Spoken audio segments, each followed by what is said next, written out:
focus on research grants first and then talk about how we prepare budgets for that. I decided to do it this way because there's no point most of the time writing a budget unless we're actually got a very good grant application in. And I think the grants are the key thing for here. Tonight's objectives are to understand core elements of how we craft a compelling research grant application. And the irony that I scheduled it for this week, as I'm also about to submit a decent sized grant application for next year, it's reminding me how stressful research grants and budgets can actually be. So even when you've done, a few under your belt, they still require quite a bit of energy. I want to understand the typical failings in applications. So the reason why research grant applications fail, so that we can address these in our own applications before we submit them. And maybe tonight I'm also subtly reminding myself what not to do in my own application. I also want to understand how to prepare a value for money budget that achieves the goals you set. And budgeting is not only about allocating how we are going to spend money as part of our funding or as part of our research journey, but it's also making sure that we're spending the money the right way and that we're not wasting money or wasting resources. And that's something that those who will allocate funds for us are certainly wanting to make sure we're not overspending, or in some cases, we're not underspending as well. And the final part I want to do is understand how we budget for self-funded research, because as a PhD candidate, for example, we might be focusing on using our own resources to pay for everything. But also, how do we make sure that we're not spending in a way that is unnecessary for our research? And certainly we want to make sure that we're taking advantage of what the higher education ecosystem provides for us. And that can be from our universities or from other stakeholders as well. So I'm going to break tonight into two big sections: applying for research grants, and then the second big section is going to be the budgeting to reinforce this. So let's start off with the big picture, applying for research grants. And I'm going to start with what is a grant, and put simply, it's money for you for your research. So it's not actually money for you, it's money for your research so that you can do it. And we get grants from a wide variety of sources. It may be things like research fellowship awards, institutional training grants, career development awards, research project grants, program project and center grants. And these come from universities, from industry, from NGOs, non-government organizations. They come from philanthropic organizations or family businesses that want to do something with the community. And they also come from the government.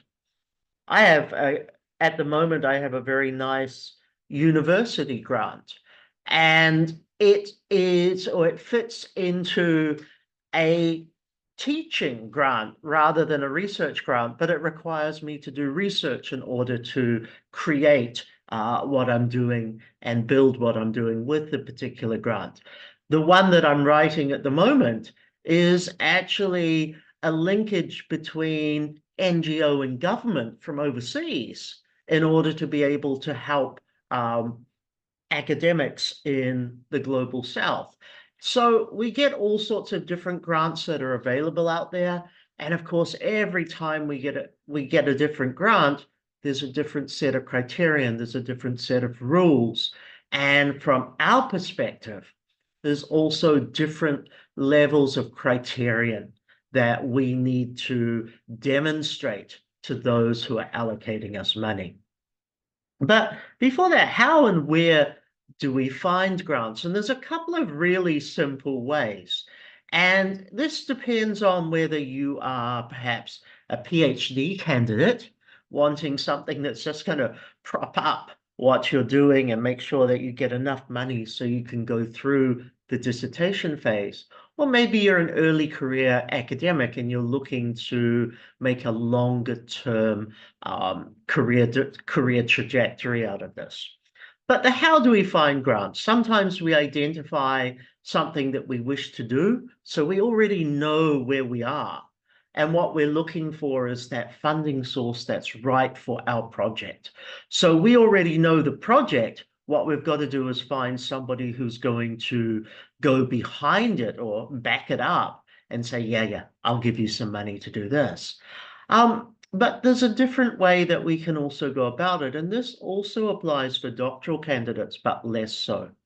And that's where different organizations, whether it be universities, industry, government, etc., put out a request for proposal. They say, look, I've got some money. What would you do if I gave you the money? Or better yet, I've got some money for you to do this. Tell me how you're going to do it. And are you going to be the best person or the best team, perhaps, to activate and make that particular one happen? So it is a bit of two ways. Quite often, PhD candidates in particular think about the first one. Look, we've got our topic. We know what we want to do. Now I've got to find if someone will pay for it. Now, that's actually a hard way to go about because we're now sifting through lots and lots of opportunities to see if there is alignment. So that does give us a little bit extra work in that sense, but it also means we can be very true to the type of research that we want to do rather than try to fit into somebody else's immediate goals that dictate for us how we can go about doing things. Now, where do we find out about grants? There are different grant databases available.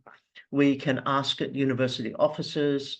Our supervisors should be our first port of call. Doesn't mean they actually know much. Let's be honest. They may not be fully aware or they may not be that interested in different types of research grants other than the ones that they usually go for. But we have professional associations, industry associations. You've got to do your networking. And by that, I mean, look, you've got to reach out to different people, different organizations, and start asking the questions.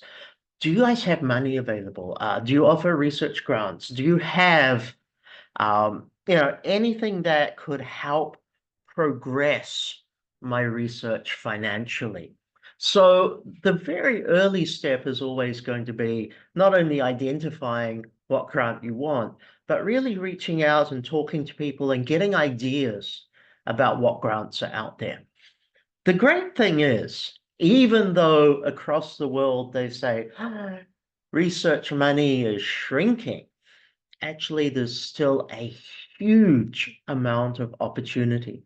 And in many cases, the opportunity does not come from where we expect it to come. It comes from somewhere different who's got an interest or a sort of a shadow interest in what we're doing, but they wouldn't normally come onto our radar.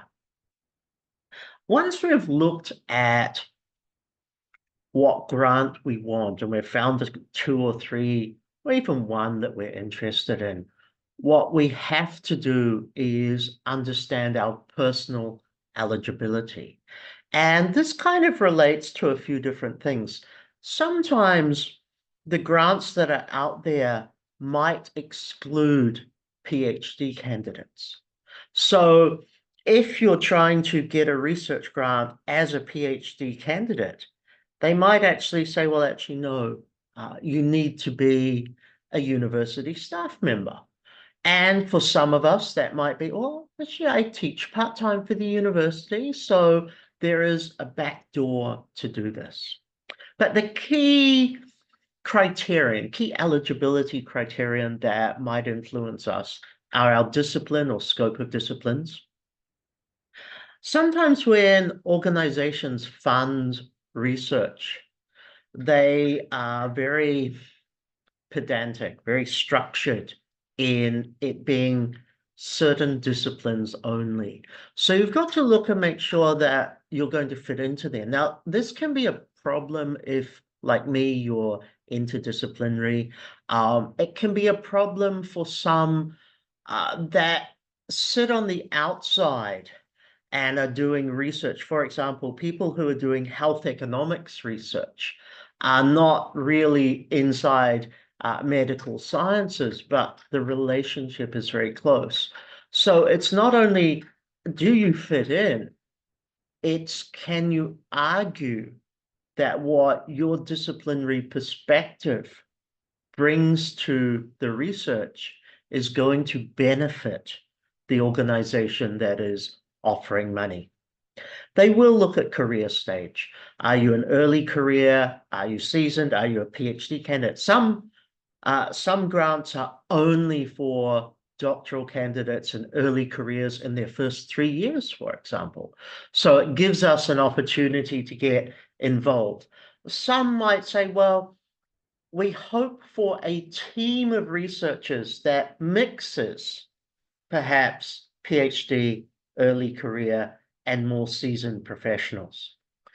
There may be geographical restrictions. There's been a few fantastic grants this last year that I've looked at, but they want research done in countries that I'm less interested in being involved in doing research. I don't have the experience in them, or they don't fit into my own personal areas or geographies of interest. So make sure on that. The research grant I'm applying for at the moment is fantastic, but it has some quirky limitations. And the research grant is about how to help academics in Southeast Asia develop their skills, but it has to be initiated by a British university. And, there's not a lot of British universities here. And even though there are, it has to be initiated by the university in the UK. So that creates a geographical restriction, but it also creates an opportunity. Who do you reach out to? Who do you say, hey, can we do this together? We've got something. And we've found that fantastic workaround for us. But it does put limits on some of us. We might say, you know what, I don't have a solution for this to make it work. There may be expected collaborations or support. So always check out what they tell you about the research grant and whether they're expecting you to collaborate. For example, it might be, we want an interdisciplinary collaboration. Yes, that's great. Or it might be, we want collaborations between 2 or 3 different geographies. Or it might be for the PhD candidate, it might be, we expect you to collaborate with your supervisor so that we have got some added assurance of how this is going to progress. And the final one is the eligibility criterion becomes the benefit targets. Do the stakeholders that will gain or benefit from your research fit or align to the stakeholders that the funding organization wants to benefit as well? And this can often be the problem. So this has been an issue for me in some of the ones I've seen this year, is that the targets or the target stakeholders that I have aren't enough aligned with the target stakeholders that the organization offering the funding has. There's a few things to be very cautious of And I'm just going to call them considerations, but this is something when you're looking at getting money. Money is not free. Nobody's going to give you money for nothing. There's always something about it. So be very careful, because this can impact not only how you do the research, but what it's going to mean for your future as well. So first of all, know your funder. Very simple advice. Look, you've got an opportunity for a research grant. Who's giving this to you? And the moment you've got who's giving this to you, then simply find out about them. What's their institutional strategy, their corporate strategy, their mission, their vision, their values? Have a look at their position statements, their policies. Does this line up with you? If somebody's giving you money, but they have a very different purpose or very different vision on the world, that might actually cause you problems later. And that kind of leads me into the being aware of research governance issues. And what I mean by this is, as an academic, as a PhD candidate mostly, we're bound first by our university rules. Then we're bound second by the funders' rules. So we've got to make sure that these two match up in a way that is comfortable. And this is going to come into a few different things. First, ethical issues, approvals, and from whom. Firstly, you have to get approval from your own university. That's a natural. But if you're being funded elsewhere, and this is funding your doctorate, they may also require an internal approval for ethics from them, which may be different from what is accepted or allowed for by your university. So if there's going to be a double up, you've got to be confident that the organization offering you funds is not going to be causing problems about the ethics approval for you to go and do research. They might be, oh no, we want it done a certain way and we'll approve it. But if your university says no, then that's going to limit what's going to be the opportunity for you for your PhD. Does the organization have a code of good research practice?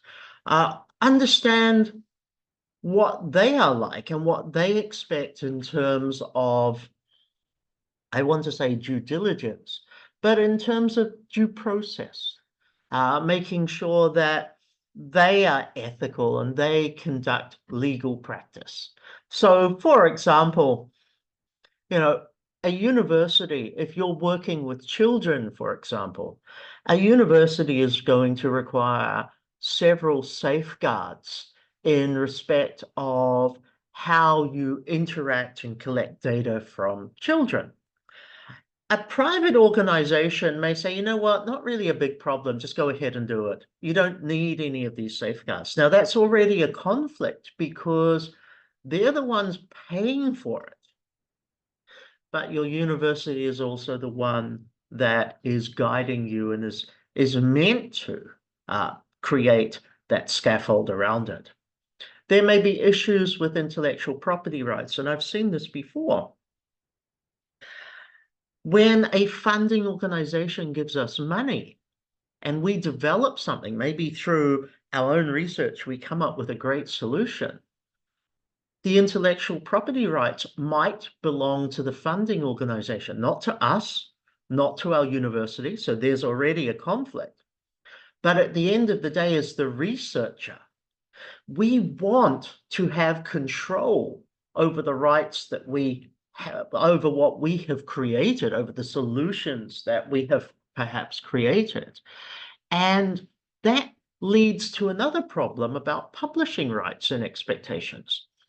Because from a university, we can publish. A private organization funding our research may actually say, we must approve your publications. which means we may not get any publications because maybe the data did not go the right way. They don't want that data out there. They certainly don't want an analysis of that data because that may reflect badly on something else that they have an interest in. So be very careful that the organizations that are offering you funding do not say, hey, we want to control your publications, because that can be very bad for us. But it can also, flip side, publishing expectations. Excuse me for a sec. What I mean by the publishing expectations is they might want you to churn out certain types of publications as a result of the research. They may want you to do that before it's finished, after. That may interfere with your dissertation because now part of your dissertation becomes self-citation rather than original work. So there are going to be issues that you have to work through and make sure that you can cope with the requirements and the rules that they put in place. We have to consider data protection and privacy. Who is able to access? So I know of cases where private organizations have offered research funding to PhD candidates, but they've also said that the university is not allowed to have access to the data. That's a bit of a problem because, again, that's a conflict. So you've got to find ways to validate, or sorry, to balance that more than anything. And the final one that we don't often think of, because the university covers us in terms of insurance anyway. A private organization may expect us to have indemnity cover or insurance over the work that we're doing and over the practices, because it's a long-term or medium or long-term investment for them as well, which means, okay, easy to do, but coming to our budgets, now we have to spend more money. And that money may seem disproportionate for what we're trying to achieve. So for example, if I'm doing some research with kindergarten children, I'm by default pretty much covered from my university side. I've got my ethics approval. I can go through all of that. The organization says, no problem, ethics is fine. We do it the way you've got it. But then they may say, because you're working with children, we want a different type of insurance to protect against any accusations of impropriety or misbehavior by the researcher that could result in them being sued. So that means we have to spend money. We have to spend more money on insurance that we normally would probably not consider about. Now, there are a few basic resources to help us: supervisor and mentors, peers, other friends, colleagues, classmates, cohorts that have been given grants as well. The university will have a research office that you can go to and talk to with the issues, including your university lawyers, who will be able to advise whether this is going to cause a conflict with university expectations. We do have organizations, professional, scientific, industry, or industrial societies and organizations that can help. They can help us find, they can also help us work through the issues and challenges that we have. And the most important one is grant writing workshops. And it's not like what I'm doing tonight. Tonight's an overview. Most organizations who are comfortable offering money up to others will organize a very specific sharing session that will help you identify what you need.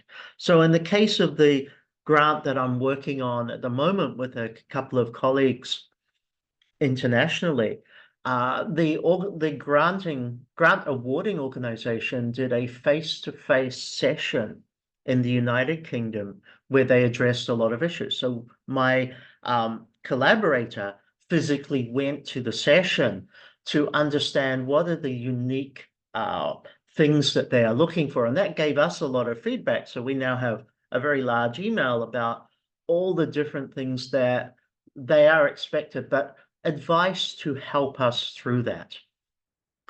There are going to be criterion, and I wanted to start off with very broad, okay? Because we're asking somebody else to give us money. What are they looking for? This is most important. We know what we want from our research, but this one should be more about what does the organization that's giving money look for? And there's 2 points here. One, it varies. Every organization that offers money has different criterion and different expectations.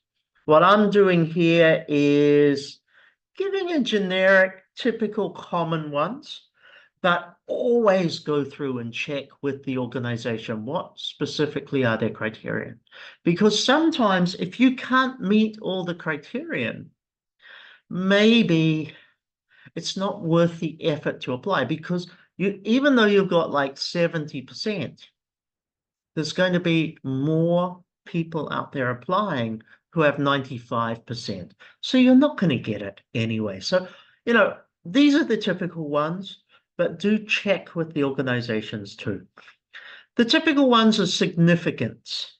How significant and ultimately impactful is the research that you're doing?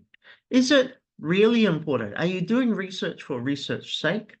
Or are you doing research that is going to fundamentally add value to how different communities interact or are able to embrace something? The second criterion is you, the investigators. As the researcher, do you have the skills to 100% succeed at this? So that came to an interesting discussion for me for a few weeks ago, because the project that we're applying for, and I think looking at what we're doing, we've got a decent chance, but I was asked to find who else I could recommend as collaborators. And I put through a couple of suggestions, both people that I know very well. And my collaborator from overseas came back on one, said, I don't think she's got quite the experience that's necessary. And that was the initial reaction. So I had to spend some time saying, this is why I recommended this person. Yes, I know not 100% of the experience necessary, but is working on this. But there was also a cultural reason as to why I put through. That did not come across very well in a CV, because we don't expect that. So I was able to say, actually, their early career, they've got several publications that are not on their LinkedIn, and I could list that. And I was also able to say, actually, the cultural relevance is because of our target audience and this person's ethnicity and cultural experience makes this person stronger for the case. And it's not only was the person right, it's also how, as we write our application, how, as we write our grant application, do we make sure that that is communicated in a way so the people looking at offering us money can say, yeah, I see why this is the right person. This is somebody who should be part of that team. Now, sometimes, especially when we're a PhD candidate, we might not have a team. It's us. So we've got to make sure that we position ourselves in a way that is going to be understood, that we are competent and capable of completing the research and achieving the objectives so that the research will happen and the people offering the money also get their value. We want to look at innovation. Are you doing things differently? Is this different approach going to give us stronger results? That's the key thing. The approach in itself, how we are going to be doing this, again, is it sufficient? Is the sample size or the sample that we want to use going to be enough to make broader, realistic conclusions? And some organizations use the environment as a criterion. And this one is a bit harder because it's not something I really consider a lot, and I never really have considered a lot. But there are impacts on environment, and we've got to be able to showcase that what we're doing is minimizing that. In addition to that, what do reviewers look for? Original thinking, timeliness,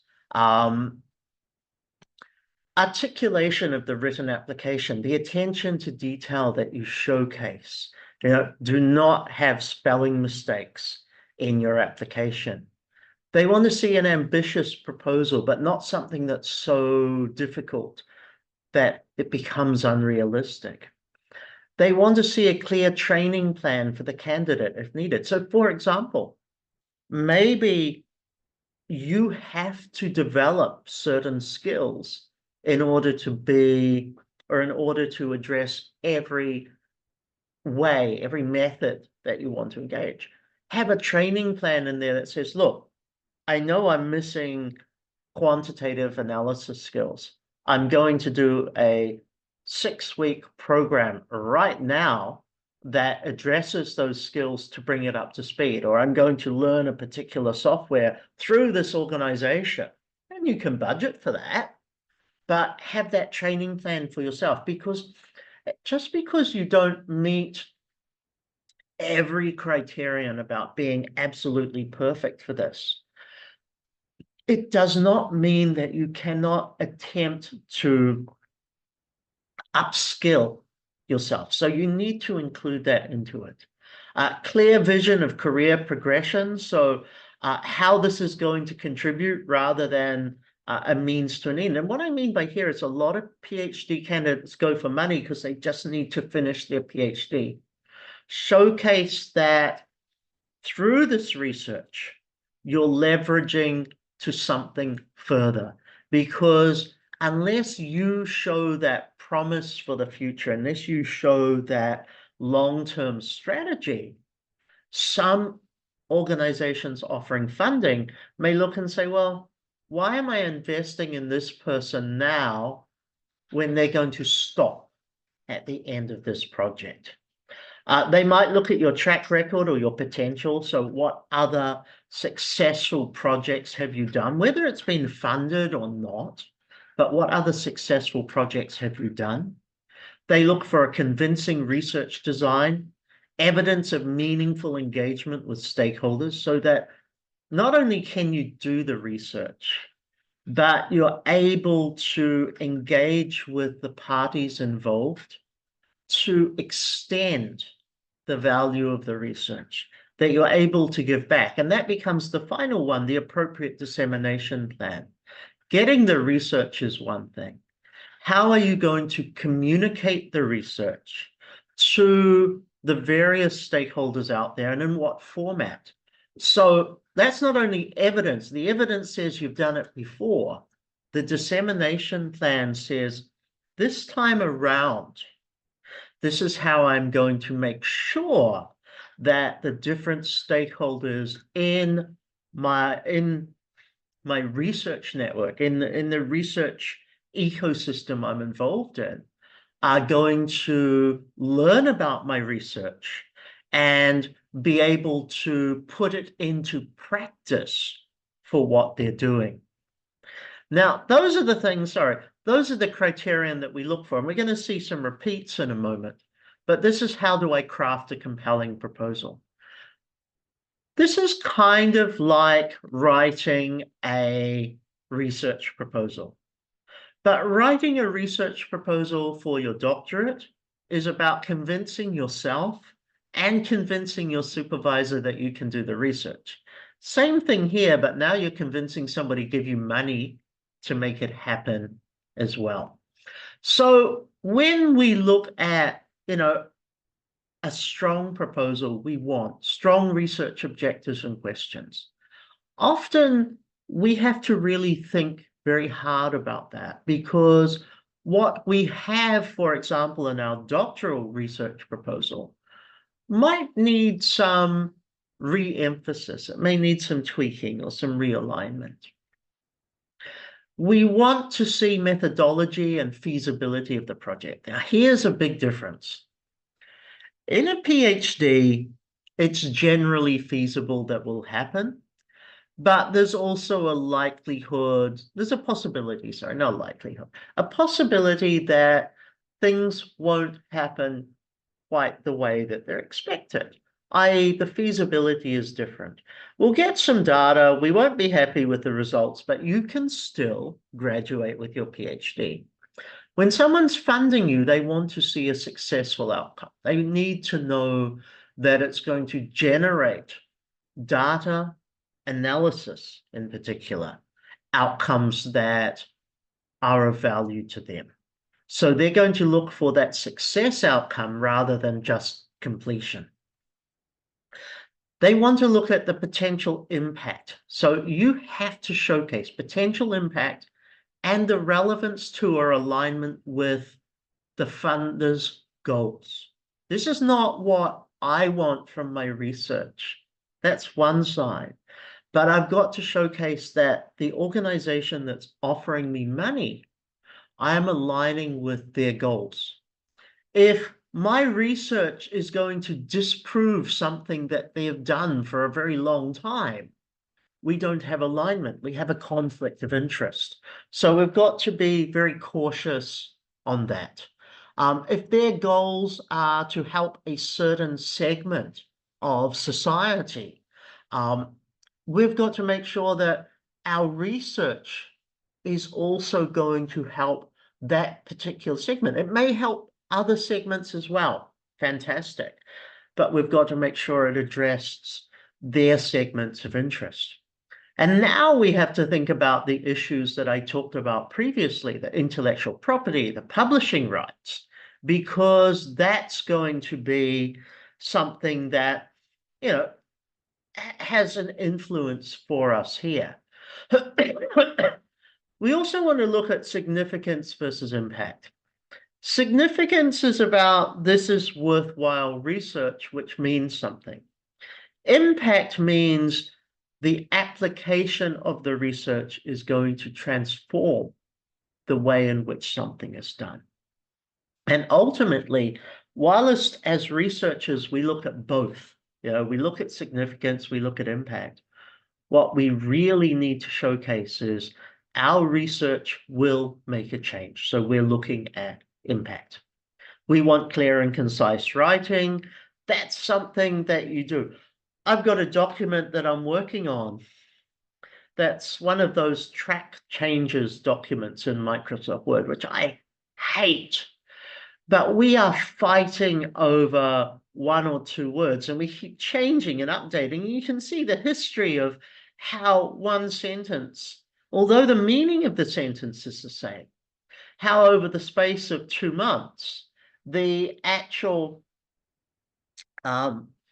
construction of that sentence has changed significantly, because we're debating the words, we're strengthening, we've chosen to change our core terminology because we've felt the intonation of one of the terminologies didn't align well or didn't read well.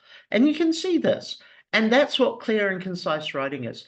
The writing of the grant application is not an easy thing. It's going to take a lot of time because you have to put that effort in to having it as clear and as precise as possible.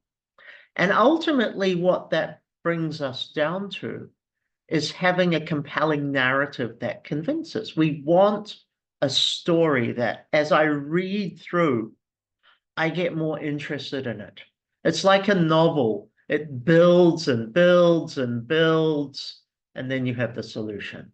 And that's what we want. We want that narrative that says, look, there's a genuine problem here. Our research is going to make this contribution to resolving or to understanding that problem, and to be able to potentially or hopefully make that impact on society.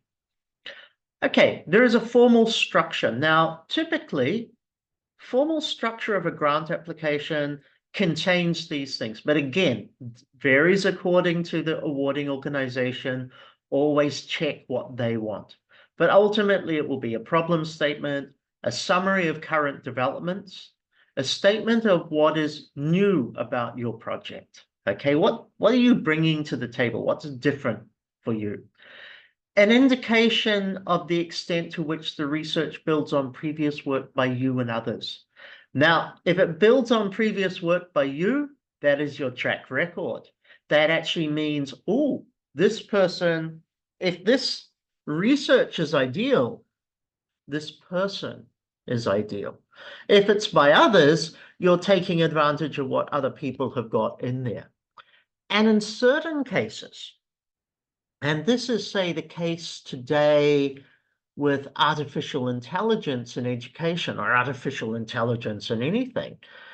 We know that there is work in the field, but we don't have an exhaustive literature review because it's still being written.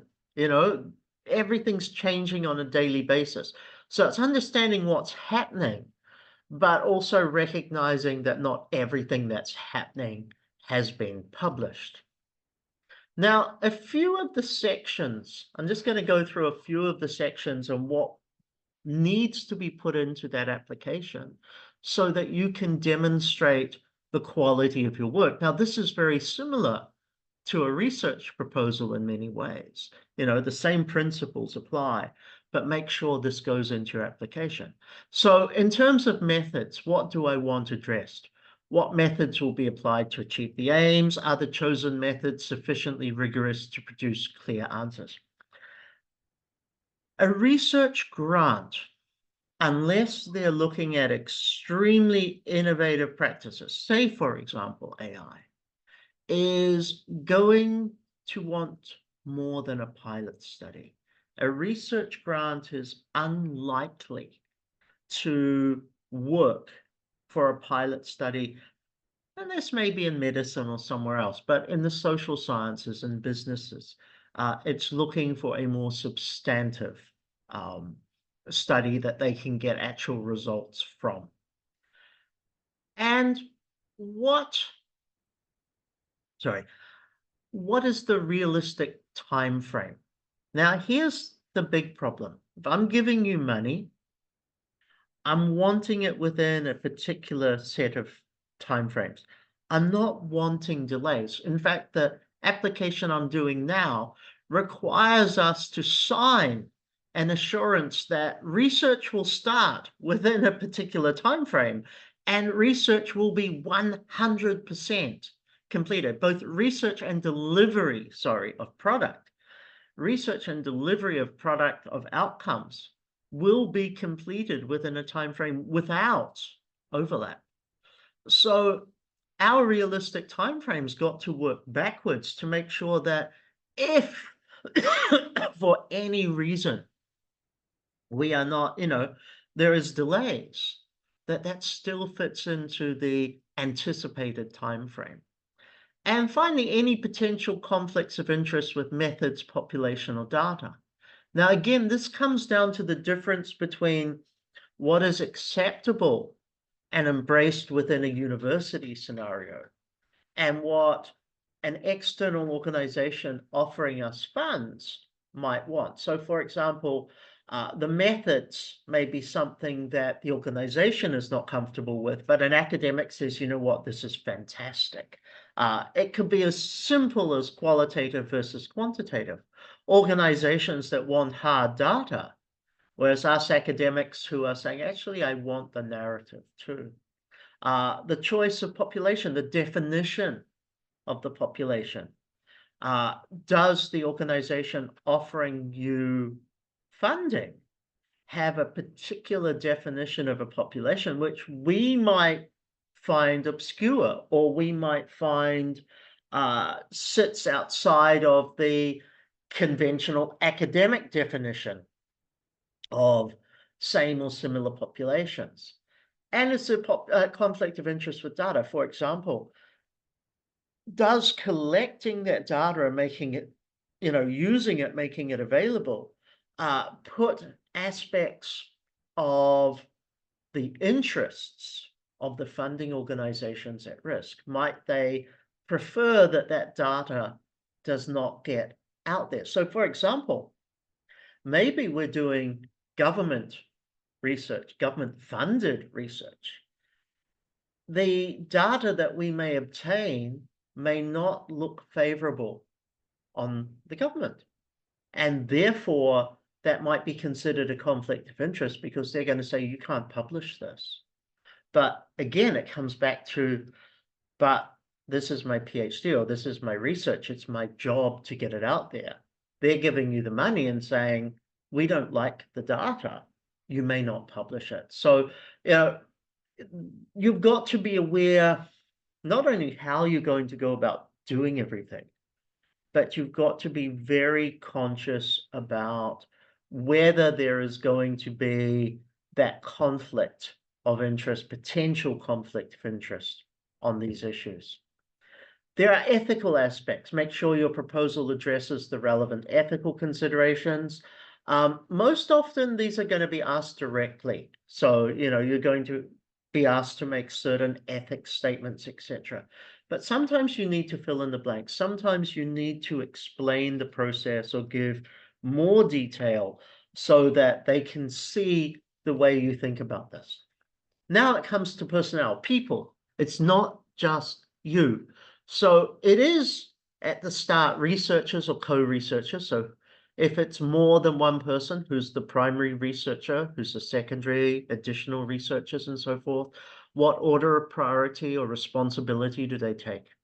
If it's just you, sell yourself. You've got to showcase that you have all of the skills, or you can develop all of the skills necessary to make this happen in the appropriate time. There may be staffing requirements, and this one's kind of normal. So, do I need a research assistant? It might just be a part-time person. I may be contracting somebody in to run some data and help me, with the data processing and perhaps with a little bit of the analysis. But what do I need them for? And it's got to make sense. I can't hire a personal assistant because I need somebody to manage my calendar and charge this to my research graph. That's not going to make sense. They're going to say you do it yourself. So you've got to make sure that what you need help for is very detailed and that it makes sense. And in my case, I'm not quantitative, so I'm going to have a research assistant that is going to help me with data processing, analysis, and they're going to be running the numbers.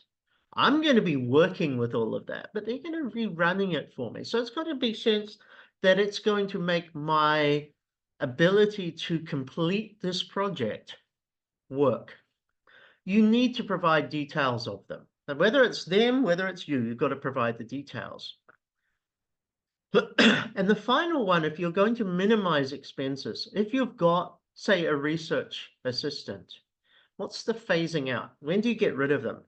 For example, I'm hiring a research assistant for 3 months to complete task A and task B. Other than that, nothing. So it's about showcasing that, oh, I've got somebody doing this, this, this. At this phase of the project, their involvement decreases significantly. They become very part-time for a month, and then they're gone. So it's a really solid plan about how you're going to use people, as well as how you're going to spend money for things.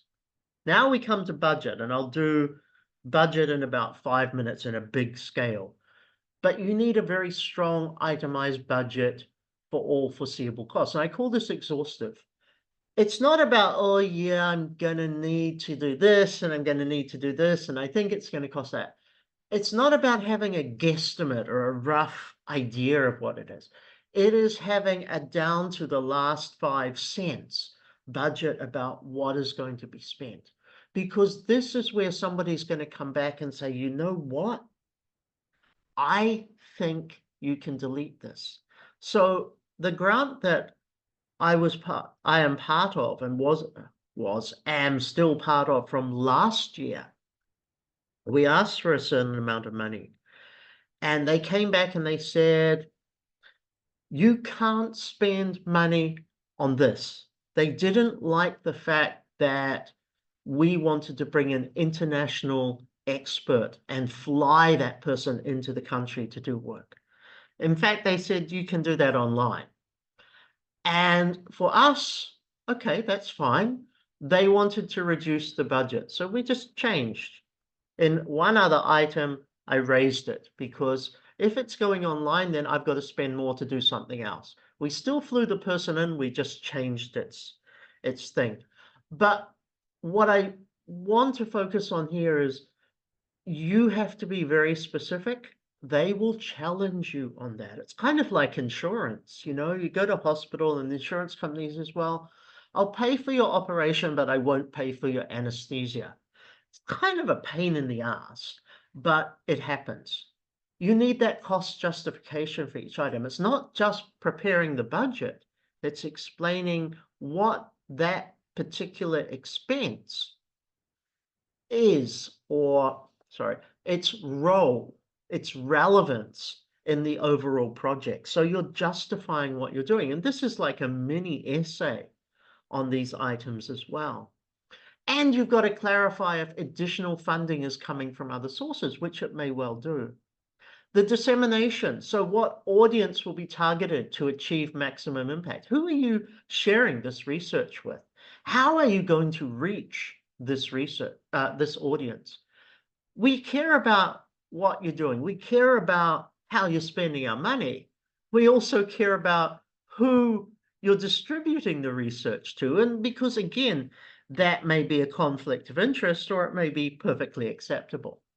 And back to budget, what's the budget for dissemination? You know, are you doing printing? Are you getting a graphic designer? Are you running road shows in the community where you have to rent halls and spend money? So they're going to want to see not only what the research costs, but they're going to want to see how you get it out there and how much you're spending to make that happen as well. They're going to want to ask about timing. You've got to be very cautious with your timing. What is your task sequence? Is it logical? Is it realistic? Simple planning tools like Gantt charts, for example, being used, but also that detailed reasoning for the task sequence and the duration. Why is it taking this amount of time to do this activity? Why is this activity happening first? Now, when it comes to our research proposal for a PhD, we're not getting into perhaps this level of depth in a proposal. You know, we might fundamentally cover it in a very simplistic way, but in terms of a research grant application, chances are we're going to be more and more detailed. Now, all of that's about what you should include. Let's move quickly to writing strategies. We need to tailor the choice of language, not English, Russian, Chinese, but our tone of language, our formality, the terms, the terminologies, the words that we use, and our choice of words. We want to tailor that language and that tone to match the funder's priorities. So we're looking at their website. We're seeing what their key things are. We've got to use words, terminology that matches that. So we look like we fit well in there. Now that can be a bit of a challenge because I'm not talking about us doing academic style writing here, you know, conventional academic writing. I'm talking about us understanding an organization that potentially will give us money and writing specifically so we sound like that organization as well. Now, I write two styles. First, I write to communicate my ideas. Actually, I don't think about that language and tone the first time. I want to get my ideas on paper so that I understand. I start to build that story. Then I go and look at their style. I look at how they express things in their written documents. And then I edit my document to align closer to that. Now, here's the problem. If when I edit this, my application doesn't match my goals, I've had to change to fit them, and I don't like what I see, I've got to reconsider one of two things. Either I reconsider my objectives. So yeah, I still want this money. Let me think, how can I do this? How can I change my intention with my research? Or I've got to change my own ethics, because maybe I have to say, you know what, they're a little bit more open on something, or they're willing to do things that I might not be. That's a discussion I have with myself. Or actually, the third one is I might have to say, you know what, the research is interesting, the organization is interesting, but in order to get the money, I'm not achieving what I wanted to do. And therefore I might say, you know what, I'm not going to apply for this funding. And sometimes we will pull out of funding because we recognize that their expectations are different to what our goals for our own research are going to be. And at the end of the day, our ethics say, I don't want to change my research that much. I want to focus on what was important to me. So my point at the bottom here is it's not a research proposal per se. You are seeking money. It's our job as we write a funding application. It's our job to align our work to demonstrate that the funder, and I've used in brackets investor because they're investing in our research, but to demonstrate that the funder is getting a return on investment. Because even when their impact and they're looking at helping to progress knowledge, they certainly want to make sure that there is also, they're getting something back from it. It might not be financial, but they're wanting that community impact. So we've got to make sure that our proposal, our application to them, also shows that they're getting their needs met. Not only that we're the right people to do the research that we want, that it works for them as well. We need to include supporting documentation. So CVs, resumes, team bios. All I care about here is if there's 2 or more people, make sure the CV or the bios are written in the same style. You want that consistency. And the goal out of multiple people in a team is to demonstrate that you collectively have the expertise and the potential to develop with the project. You're going to want to have institutional letters of support. So this might be something from your supervisor. This may be something from your head of department or dean. That's going to be in there as well. You're going to want to have ethics approval. So if, for example, you're asking for funding to support your PhD journey, chances are you've already got university ethics approval. Put that in there because that strengthens your case. And you want to have the budgets, which we're coming up to. So the common challenges and mistakes, let's run through this before we move to budgets. The big 4 mistakes or challenges is that you don't have an you have a misalignment with funder priorities. You're not close enough to what they need. You've wasted a lot of time. And it's your time you waste, not theirs. You've wasted your time because you've said, well, I like my research. Let me try to convince them. But at the end of the day, if it's not a significant overlap with what they need, it's not going to work. If your proposal is too ambitious and it lacks feasibility, it's unlikely you can successfully complete this within the time frame or with the resources they are offering you. Then yeah, it's not going to work out. If you have poor grammar, poor formatting, insufficient detail, it's based on this assumption. If your proposal is full of mistakes, your research will be just as bad. So you really have to make sure your articulation is perfect. Because for me to give money, for me to allocate money to you to do research, I need to know that you have 100% attention to detail.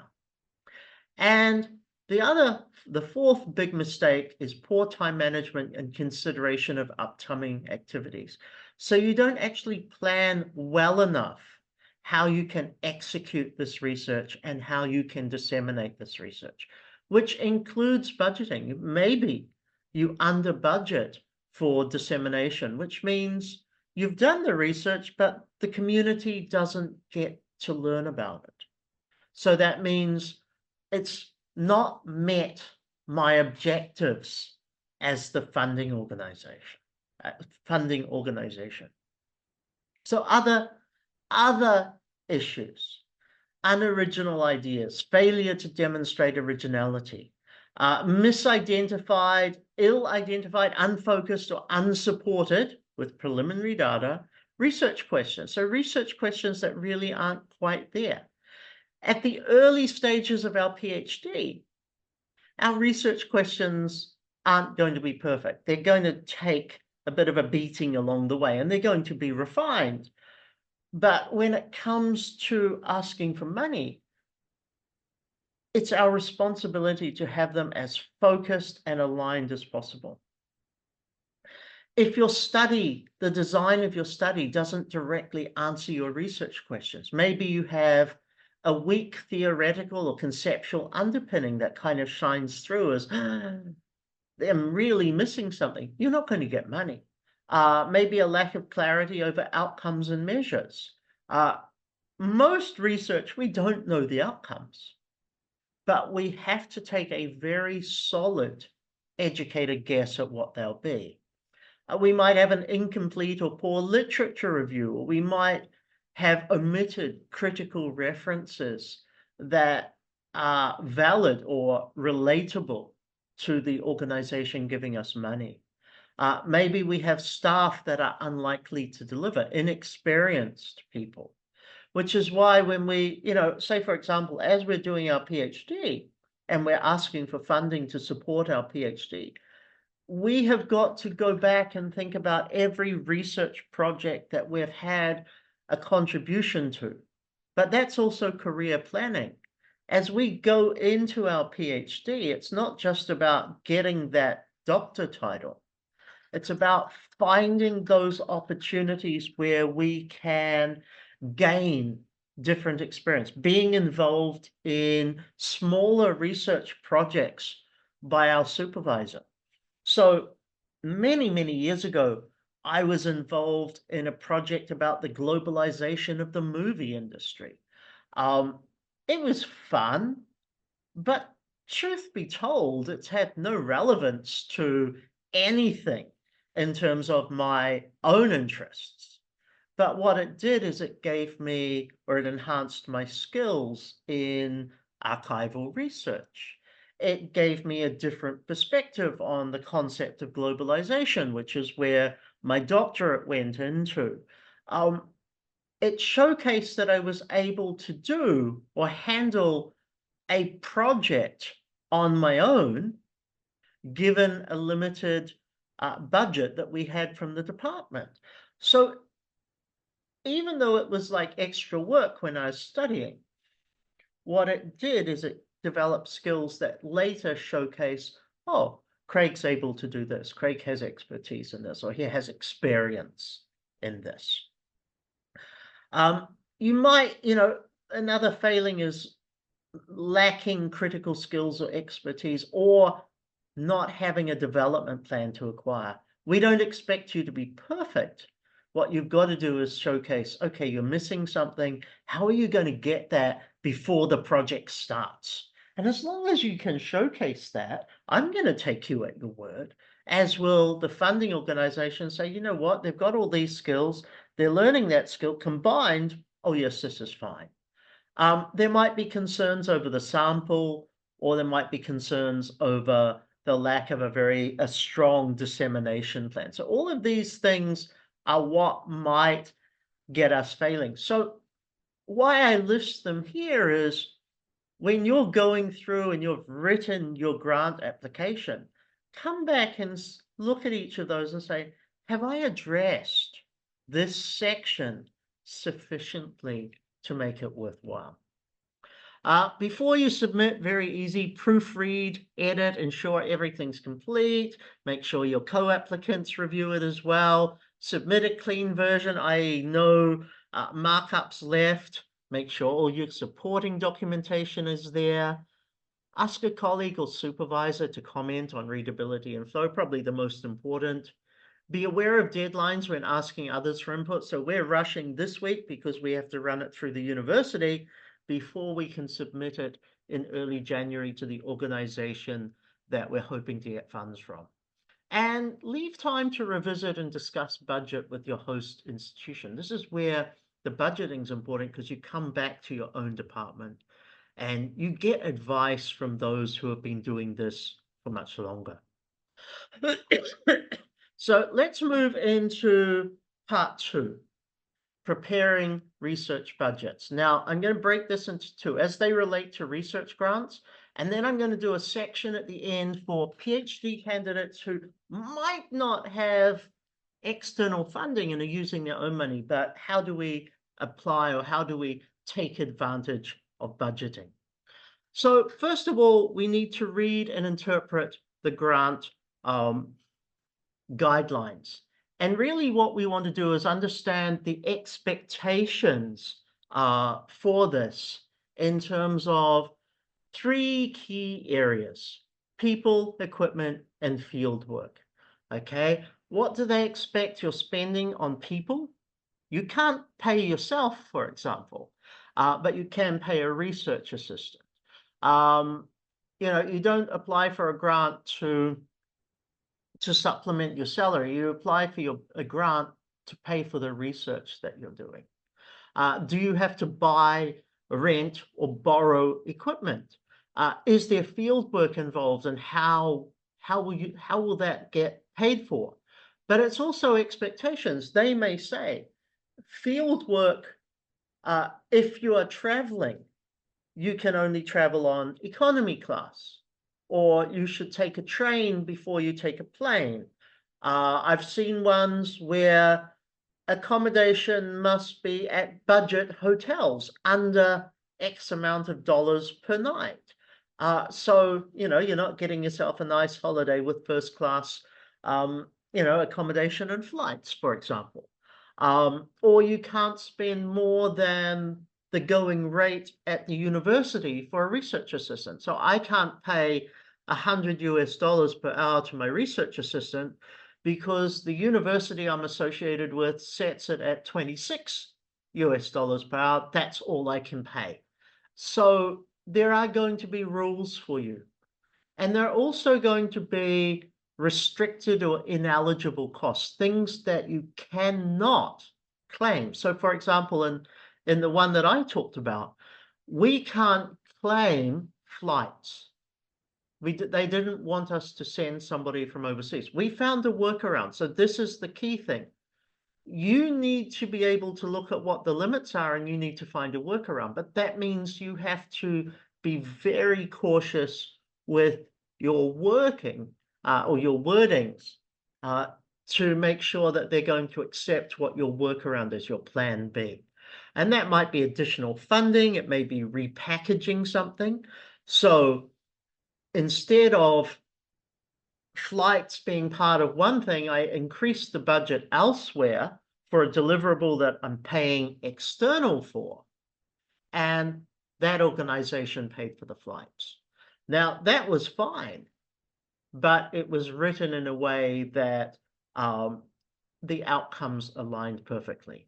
And we may be looking in that case, external delivery, how we involve others, to companies or other organizations or other people, to help in the delivery of the product, the research, the process. You want to have a breakdown of research. Oops, I need spelling mistake. Breakdown of research budget proposals. So four different things plus planning, okay? Personnel costs, salaries, stipends, consultants. Who are we paying for what? Whose time are we paying? Exactly how much it will be. There'll be operational costs, the equipment, the materials, the supplies. Are we purchasing these? Are we leasing them?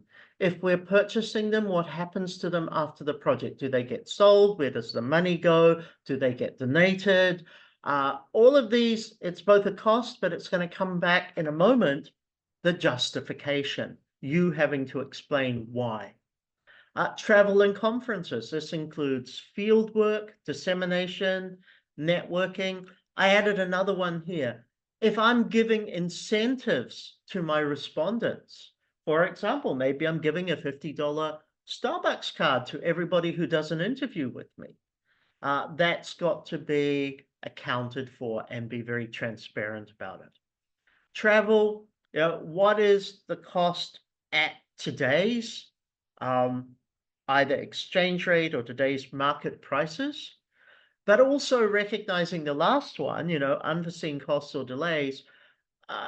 Things change, so you need to have that contingency in there, maybe a 5% buffer in case airline costs go up, in case accommodation costs go up, in case rental for facilities to hold a town hall meeting or something, if the costs may go up, as they do. So you've got to have that buffer. You want to also identify your dissemination costs, so your publishing fees. How much is it going to cost to produce a report?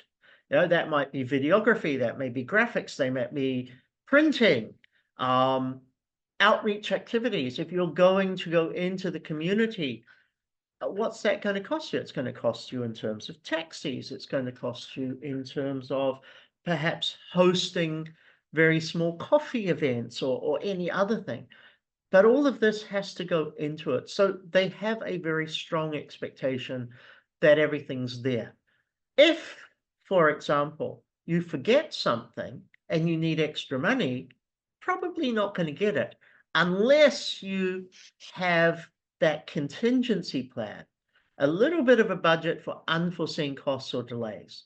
So maybe you have a 5%, maybe you have a 10% contingency plan, just in case prices change or just in case something comes up that really was unexpected.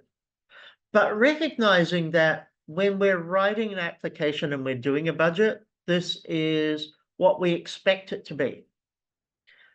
When we've finished the project, they're going to want to see that budget, and they're going to want to then align, oh, did you spend according to what you told us you would spend? And they might say, you know what, much like insurance, we're not going to cover this. You have to pay this item yourself. So you have to be cautious about that. The most important thing to do is demonstrate that you have value for money. Somebody's giving you funding, you have to justify it. So a budget justification is for each item on that, each item in your budget, why it is useful and how it contributes. A written justification for every expense. So for each item, you have to demonstrate its efficiency, you have to demonstrate its need, its priority or importance. Both of that goes in there. And that has to be aligned with the objectives and the deliverables. If I don't see how you have spent money or want to spend money on something, but that doesn't directly lead to the outcome of the research project, I'm going to challenge it, or I might not allocate that money for you because I don't see its value. So you've really got to convinced. So the first part of a funding application, a grant application is, look, here's my research. This is why it's good. The second part is, this is how much it's going to cost, and this is why it's needed. This is why it's essential. So you're telling a narrative here too, but in a slightly different way. Ultimately, they want value for money. I'm giving you 50,000. That money has been spent well, and I'm getting a really good outcome for it. Now, the final one before we go to Q&A is preparing research budgets as they relate to personal and self-funded research. So for those of us who are PhD candidates who are not fortunate enough to be given money from elsewhere, or maybe we're fortunate enough that we've got our own money to pay for it, how do we go about, or how do we use budgeting? To me, even if you're not given money externally, you're using your own money, you still want to have a budget for your PhD journey. It's not about tuition fees, it's about what are you spending, or what do you need to spend in order to complete the research. So again, it is the data collection costs, for example. To me, it's good practice. We want to have this in there. We also want to make sure our research doesn't cost us more than it should. Many years ago, I got a scholarship to travel overseas to do some research in Singapore. I got a huge sum of 1,500 New Zealand dollars. It was actually one of the biggest scholarships offered that year, but it didn't even cover my flights. I would have spent at least 10,000 of my own money doing that one trip on top of that scholarship. In hindsight, did my research cost me more than it should? Yeah, because I stayed a lot longer than I needed to. I'm paying for accommodation. I'm eating out at expensive places every day. Ultimately, yeah, my research probably wasn't, in research terms, worth it. Personally, sure, but in research terms, no. So it is about making sure that our research is cost effective, that we're not putting more into it than the value the research brings to the community. So we want to identify essential versus non-essential costs. And some of the typical expenses we have are data collection, so surveys, interviews, the incentives that we give people, so the Starbucks vouchers or book gift cards or whatever, access to software, subscriptions. Do I have to buy software? Yes, I have to buy certain software in order to do things. So for example, I have to buy Zoom. I can't do the free Zoom that does 40 minutes only, because an average conversation with me is 1 hour 20. So already, I have to spend on that, or I have to purchase SPSS, for example. Now, here's a good thing to think about. In software in particular, there's a lot of free software out there. If you are budgeting and financial aspects are something for you to be very cautious about, use the free software. Even use cracked software. Just be transparent about what software you use. For statistical analysis, R is one of the best available free software out there. Why pay license fees?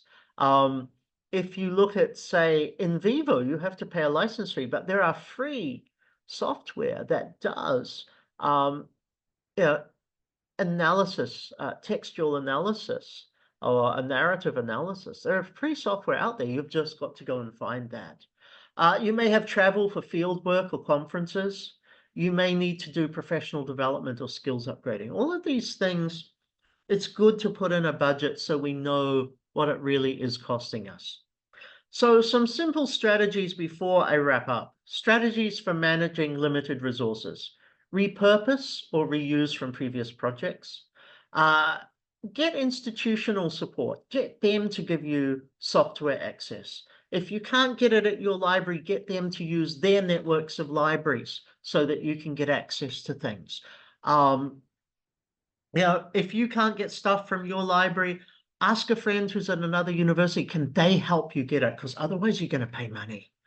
Use crack software. Now that's an ethical dilemma, but at the end of the day, financial cost of software to analyze data should not be the thing that stops us doing our research. And it should not be the thing that stops us creating new information, new knowledge production for society. Think about shared purchases. Maybe you need certain software that isn't subscription based. Maybe you can buy that with 2 or 3 other people. Maybe you need a video camera to record certain interactions. Maybe you can buy that with 2 or 3 other people and sell it on later. Think of that as a possibility. Always ask for student travel and student accommodation discounts. As long as you are a registered student, even though you're a PhD candidate who's kind of, the very top of the studentship equation, you're still a student. Take advantage of it. If you're looking at conferences, always ask about student hardship funds or student conference funds. So one that comes from your university first, there may be money available. Your supervisor should know, and always your supervisor has some money available, even though they say they don't. They've got some available that can be done. But a conference organizer will often do discounts for from students or presenters, doesn't have to be students, presenters from developing nations. So they might have a list. They may be able to arrange cheap or free accommodation for you. They may be able to give you massive discounts on the fees for the conference. They may even be able to help you. They may have a scholarship for transportation. So there are, a lot of options out there. Explore alternative funding. So maybe your department has smaller grants, little bits of money. Look for institutional grants, just maybe a few $1,000, nothing much, but it will help you with what you've got. Fellowships, your supervisor, always harass your supervisor about what money they got, and harass your head of department too, because trust me, even when they say, oh, no, there's no money, they each have money and they can access for the right thing. So they are able to support you, but you've got to have that relationship and you've got to know how to push their buttons. One that's really worth considering that I've seen a bit more of lately is crowdfunding. So sometimes for people, PhD candidates who are trying to complete something, they may go to a crowdfunding platform, say, look, I'm seeking to find $5,000. And there will be people out there who have got a good amount of money who say, you know what, I want to help someone out. And they'll donate some money towards that. So crowdfunding is an option for funding for your PhD, for completing the research process. And finally, teaching or research positions, earn the money, but do try to get that as you go through. Okay, practical tools and resources, my last slide. There are budget templates out there for researchers. So especially as we go through, the initial creating a very detailed budget, there will be templates that you can get, you can plug your data into, you can Google for information, plug your data into. There are also free financial management tools, budgeting apps, Google Sheets, Excel, stuff that we can all access to if we don't find the templates that we want. Now, I'm going to